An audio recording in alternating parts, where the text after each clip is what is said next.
right, so a very interesting interview dropped by Eurogamer, and it was published by Robert Purchase.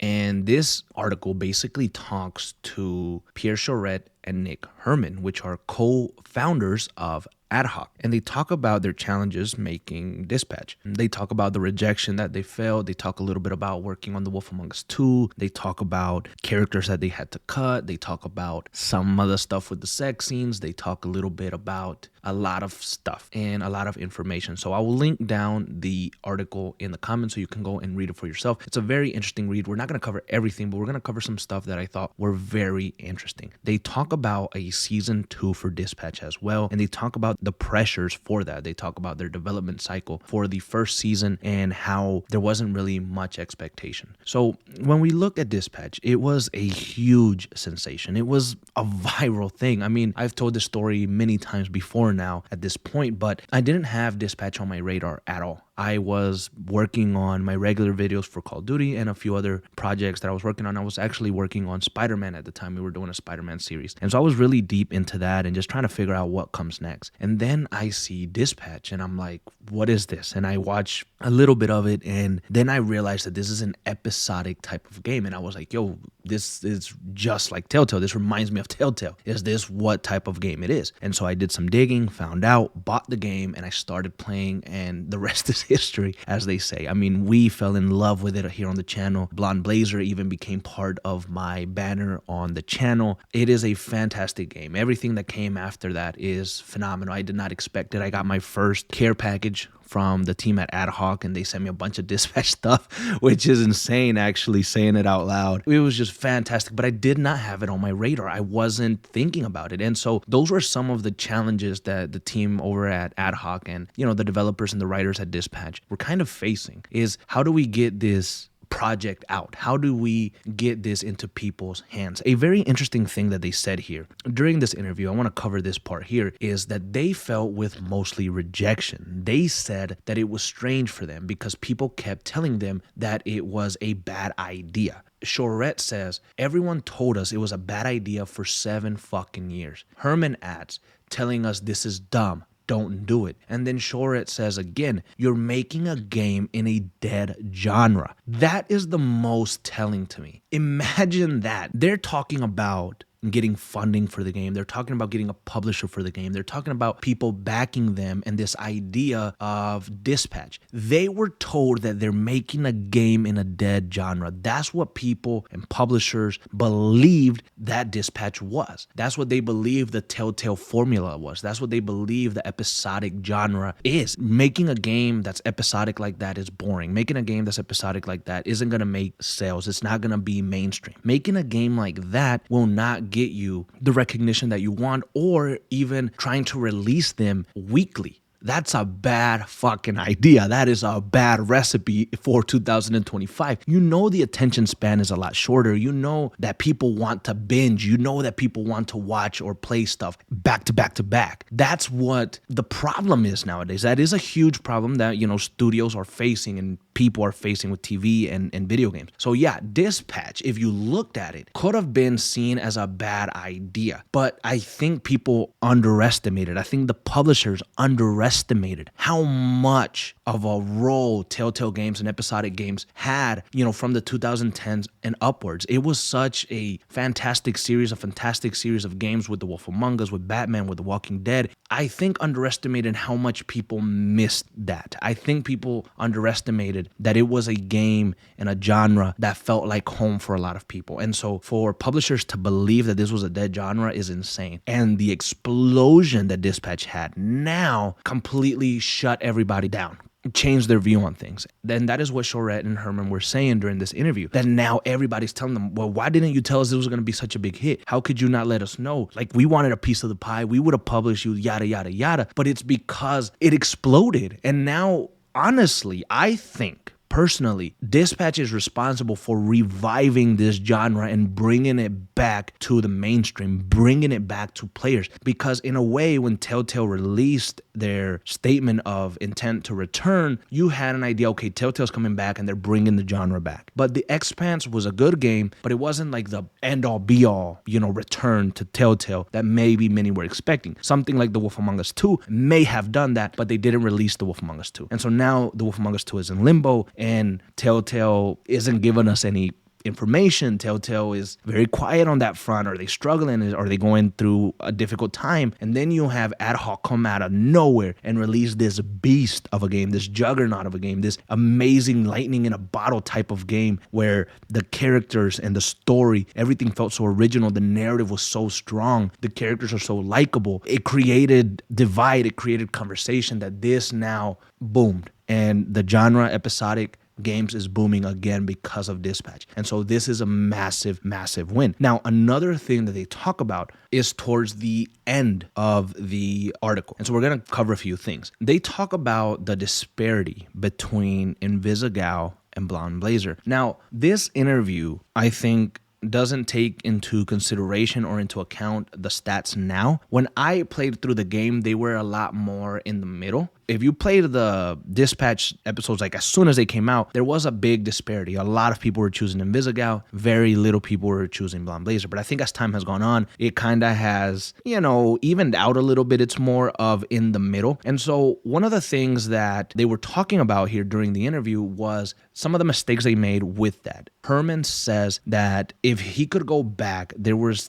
things that he would change to balance the choice a little bit. He says, weirdly, it's like we have a responsibility here. It's not just pure player emotion or the words on a page or the actors. It's also about how the choice is presented. Herman said that his episode, and I think he's talking about episode 4, he says, that's my episode. And I could have done a better job to push things a little bit towards Blazer. Like she could have been on screen. We could have had split screen, seen her in the back of the limo texting Robert, and just seeing her would make more people choose her. They were staring at Invisigal and getting a text from Blazer. So it's not really balanced, And honestly, I get what he's trying to say. I think that he maybe could have balanced some stuff because I did feel like I wanted a little bit more Blazer here and there. But to be honest, that particular scene that he's talking about, I didn't. If you like Blazer, if you connected with Blazer from the get-go, I don't think you even thought about that. Like when I got the text from Blazer, I said, yeah, 100% I'm in, baby girl. Don't even worry about it. Like I didn't even think about Invisigal. I know Invisigal was there, but I wasn't even thinking about it. I wanted Blazer. So I think it really just depends on how much you had that connection already beforehand. I think they did a fantastic job presenting Blazer in the first episode and really getting that vibe. And it felt, like I said before, it felt like a love at first sight. If you connect with her from the get-go, then I'm all in for the rest of the game. Like I'm yours now.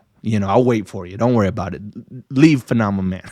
So I get what he's saying, and hopefully he takes that into account in the next game or in season 2. Now, one of the things that I hope doesn't happen, and I don't think it will, but I do just mention it very quickly, is that if the numbers really pointed heavily towards Invisigal, I hope that doesn't mean that for season 2, you might want to put a lot more focus on Invisigal because you think that she's the better option or you think that she's the option that more people went with. I really want it to be balanced out. I really want Blonde Blazer to get, that love and to get that attention too. That's something that needs to happen in my opinion. You can't have just Invisigal and no Blazer. And then I don't know, maybe they end up adding more love interest or a love triangle. Who knows? Who knows what happens next? But that is something that I just wanted to put out there. Now, another thing that I found very interesting about this article is that they said that they didn't expect the reaction from people. They didn't expect people to attach themselves as emotionally as they did to the characters of the game. That is stated here on the article. It states that they joked around a lot with a lot of the things. They didn't take the game. I mean, they took the game serious, but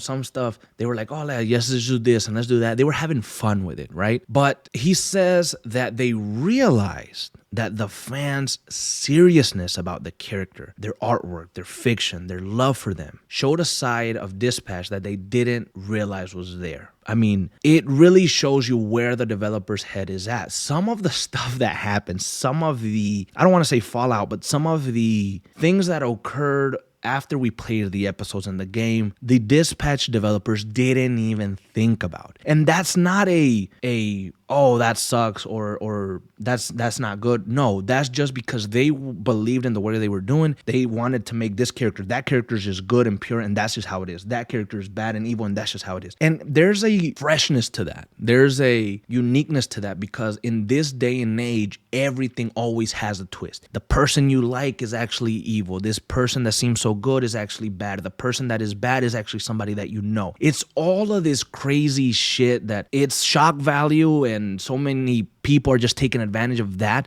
you don't have pure good characters or characters that just have bad intentions just to have bad intentions. We're in a weird time, and Dispatch and the writers and the narrative was so strong that they believed in their characters and they kept those characters from the beginning as what they thought they were going to be or what they wanted them to be. And so the co-founders are talking about how people took these characters to a whole different level and started doing things differently. Herman goes on to say here, to see people take it so seriously, it almost feels like, oh, we've got to take this more seriously now that everyone is taking it more seriously, because for a long time we were just goofs and gags and this kind of cool, what do you think? And now it's locked in that people care about these characters. They care about these details. So it goes to show that the love that we showed for Blonde Blazer, for Robert, for Vizzy, for, Flambe, for Malevola, and talking about these characters, theorizing about these characters, siding with these characters, trying to dig deeper to find these characters, all of that resonates with the developers at Dispatch, with the writers. This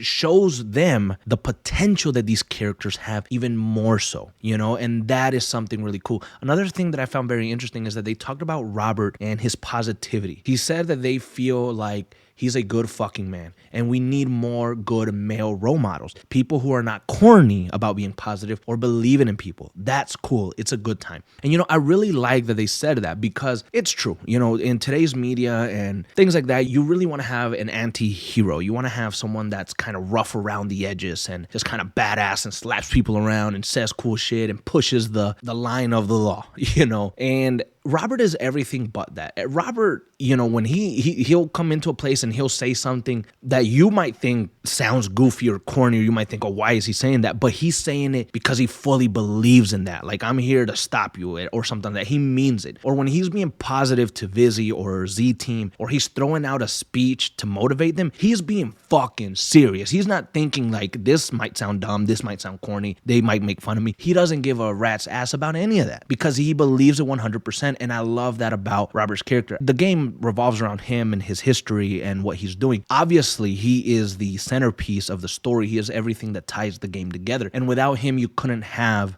Dispatch. Without the performance of Aaron, you wouldn't have Dispatch as what it is, because I think his voice and his performance and his kind of monotone take to the character was really good. And so we don't talk much about Robert here on the channel, and it's funny we don't, but it's because I've just been so concentrated on Blonde Blazer or Vizzy or other stuff that are going around, Robert's dad. But Robert is a fantastic character, and I love that they made him intentionally be that way, like a guy, a positive hero who believes in what he preaches. He's not bullshitting. He doesn't think it's corny. He believes it. And I think that motivates, like he said, a young guys to try to be more and be a little bit better. So I really love that take on Robert. And it's awesome to hear the co-founders and the writers behind the game acknowledge that and talk about why they went that route with Robert. All right, guys, I want to take a quick break from the Dispatch, and I just want to say thank you for watching these videos. Thank you for supporting me. And I want to ask that you please consider hitting the subscribe button. If you love what I do here, gaming discussion, gaming news, gaming lore, story deep dives, Call of Duty, Dispatch, all that stuff, if you really enjoy it and you haven't subscribed yet, please, again,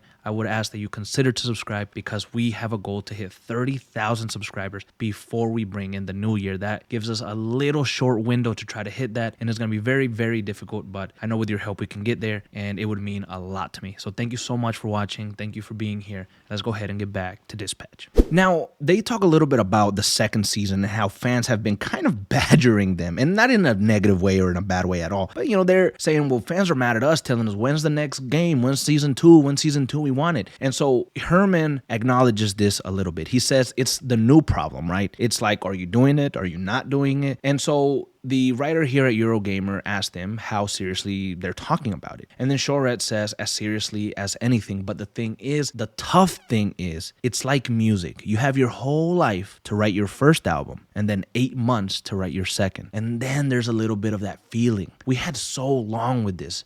7 fucking years is a lot of time. If anything, it would have been embarrassing if it was bad. I mean, you took long enough. We're talking GTA 6 amount of time on this shit. It better be good. I know that we're not going to have that amount of time for season 2 because we want to meet the demand. And that is a big statement, honestly. And then some people might get worried. Some people might start thinking like, well, can they meet it? Can they do it? I mean, you got to think Shorett and Herman are seasoned veterans. Even though adhoc is a new studio, even though adhoc is just released Dispatch, they are seasoned veterans that have worked with Telltale games for a long time, and they are responsible. They are some of the people behind some of the most successful things that Telltale had, and they were meeting deadlines back then, and they were working harder. So can they pull it off? I do believe that they can, but it also brings more eyes to the project. It does. The pressure is on. It really is. The pressure is on heavily, and they know that it is. And so there might be some fear of like, well, is that pressure going to get to them? Is that pressure going to, hinder the feeling of the game? Because honestly, Dispatch felt so beautiful. Dispatch felt so good and so patient that I hope that formula and that feeling is still there in the second season, and I think it will be. But again, if the first season took 7 years to make, and you only have, what are we gonna say? Maybe 2 years to make season 2. I mean, they're gonna go into talking about what comes next, and then working on that for this whole year, and then polishing it up maybe next year or 2027. Like I don't know when does season 2 come out. And they're right. They want to meet that demand, but I'm sure they know this. They don't want to rush it. They don't want to try to make some bullshit and just put it out just to put it out. They want it to be crafted with the same respect, with the same love, and taking into account now everything that happened from season 1. Now they can go in different ways. This opens up avenues that maybe they hadn't thought about before. Now, Herman asked something very interesting after Shorett made that statement. Herman says, there were 0 expectations for season 1. People just had to show up and enjoy it and not have a bunch of theories and stuff in their head. Season 2, if we do it, we know that's going to be an extra challenge, a lot of pressure, Shorett adds. It'll be about what it's not as much as what it is. Now, this is also massive because it's true. A lot of the fans are responsible for coming up with these expectations in their head. Like, oh, is Blonde Blazer the daughter of Shroud? Is Chase actually Shroud? Is Shroud actually Robert's father? And like, people run with this. And I'm not super into like the theories. Like I've gotten into them a little bit more as we've grown the channel and played. But when I'm playing a game, I'm just playing at it at face value a lot of the time. And when I see something, I'm like, oh, that's interesting. That's cool. But I'm never thinking like, oh shit, that guy might be that guy or that guy might be here. And then you guys comment, and a lot of you guys comment, well, hey, Bran Wolf, this and that could mean this. And then I'm like, okay, that might make sense. And then I start doing some research. I start looking at my cinematics and,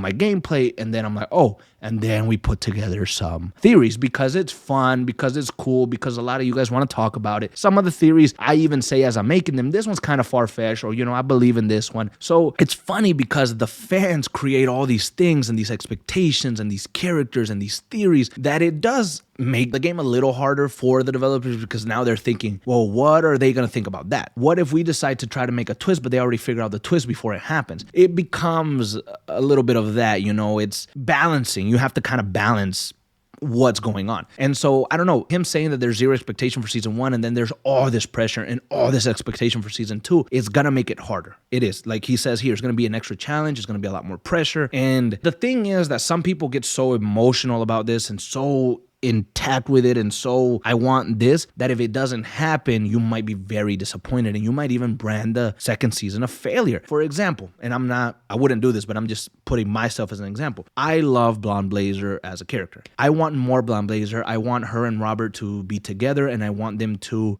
be fully in love and commit to their relationship and grow together and be a very serious thing in season 2. If that does not happen, I may be very disappointed. But that is because I already envisioned them together. I already have this thing about them being together. So it might make it disappointing. I wouldn't brand the game a failure or anything like that, but I would be very sad if something like that didn't happen. So a lot of you guys might have expectations for many different characters. I've even seen some people theorizing or wanting to be able to romance Malevola in the second season. And so if you guys really, really want that and you're very serious about that and they don't add that to the game, you might be very disappointed. So you see how now you have to balance these things and there's pressure and expectation that maybe wasn't there the very first time. Because like they said, the first season you just had to show up. It's this brand new game. Just show up, see what happens, and then we'll see what happens after that. But now with season 2, there's expectation and people want something going in, something that they didn't want before. So towards the end of the interview here, Eurogamer, the writer of this article in particular, he said that the team was days away from sitting down and figuring out what came next. Herman would end up saying, we're entering the time where we're going to really sit down and lay those plans to pass. So they were going to talk about this. And now, very interestingly, the writer here for Eurogamer states that this interview that he's talking about right now, the one that we're looking at today that he released yesterday, was made a few weeks ago. He actually says a couple of weeks ago. So that time of them sitting down, having this meeting and talking about their plans for Adhoc Next might have already happened. So that means that the team at Adhoc may already be in plans and development for Dispatch Season 2. Very early concepts, very early things. If you look at Adhoc, they said throughout this article as well that they're figuring out what they do next, whether that's Dispatch Season 2 or something brand new. They didn't know. But honestly, I personally think that's just a lot of chatter, just a lot of talk to deflect a little bit, because I mean, you got to do some of that no matter what. But I personally think that with the success of Dispatch, with how much the characters are on fire right now, how much you love these characters, how you have all of these some of these big good actors attached to the project, you want to take advantage of that and use them as much as you can. You already had Aaron come out, the actor who plays Robert, state that he would love a season 2. You kind of have to jump the gun, I think, or pull the trigger and go for a season 2 of Dispatch. I think that's something that you got to do no matter what. And so I do believe that that's what they're going to go for. They're going to go and try to follow the success of season 1 with a season 2. And then after that, maybe they can dive into something new and then come back with a season 3. I think that would be the best case scenario. I mean, and I'm just a fan talking shit on a mic. I don't know what their plans really are, but we'll keep an eye on that, and hopefully we get some update in the coming weeks and or months for a Dispatch season 2. I really like what they said. Now, the pressure being on them, it is a little scary. I'd be lying if I told you that I wasn't a little worried or a little scared that, with the pressure on now, I hope that they can deliver. I think that they can. Again, they're seasoned veterans, and they did a wonderful job with Dispatch season 1 that I really hope that the magic can still be there. But, I get scared thinking about like The Wolf Among Us 1. Pierre Choret and even Nick Herman were attached to that as well. And they wrote and they directed episodes. And it's one of those things where